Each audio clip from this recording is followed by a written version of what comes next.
Camera நீங்க start சொல்லிட்டீங்கன்னா, ஒரு அ நிஜமாலுமே ஒரு சிங்கமாட்டம் இருப்பாரு சார், மணி சார். அது ஆஃப் பண்ணிட்டோம்னா அப்படியே ஒரு பூனையாட்டம் அப்படியே அழகா வந்து உட்காந்து பேசி எல்லாம் பேசுவாரு. டக்குன்னு சேஞ்ச் ஆகும் அவரோட டெம்போவே. பட் அப்படி இருந்தா தான் வேலை நடக்குங்கிறது ஒண்ணு இருக்குல்ல. ம். ஏன்னா அவரோட செட்னா 150 பேர் இல்ல. ஒரு 500 பேர் கிட்ட இருப்பாங்க. அண்ட் எல்லாத்தையும் எங்ககிட்டேருந்து வேலை வாங்கணும்னா அவரோட குரல் தான் ஜாஸ்தியா இருக்கும். அப்பா சொல்லியிருக்காங்க. "ஏய் மணிலாம் very easy to work with" அப்படின்னு சொன்னாங்க. அது மேபி அவரோட ஏஜா இருக்கிறதால ஓகே. பட் எங்களுக்கெல்லாம் உதறிருச்சு. நான்லாம் வந்து ஃபர்ஸ்ட்டு பிஎஸ்லாம் போம்போது ரவியும், கார்த்தினும் 2 பேரும் இருந்தாங்க. கார்த்தின்னா okay is worked with Mani sir ஆமா. அஸ் அவர் அசிஸ்டன்ட். அசிஸ்டன்ட் ஸோ அவரு ஒரு ஜாலியா இருந்தாரு.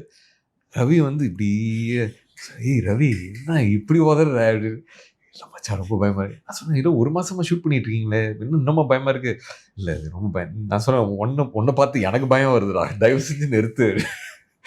பட் ரொம்ப ரொம்ப ஈஸி சார் ஒர்க் வித் அவரு. என்னன்னா, இப்போ ஒரு நடிகரா நீ என்ன பண்ணணுமோ அத நீ பண்ணணும். அதுல எப்படின்னா நீ எக்ஸெல் பண்ணணும். நான் அதுக்காக தானே உன்ன கூப்பிட்டு வந்திருக்கேன். அப்ப நீ அதுதானே பண்ணணும். அது உன் ரெஸ்பான்சிபிலிட்டி. ஆமா.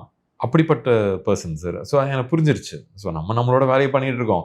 எங்கேயாவது சொதப்புனா தான் திட்டு விழுவ போதுன்னு புரிஞ்சிருச்சு. ஸோ அத கரெக்ட்டா பண்ணிட்டீங்கன்னா கரெக்ட்டா இருக்கும் sir. But wonderful working with him sir.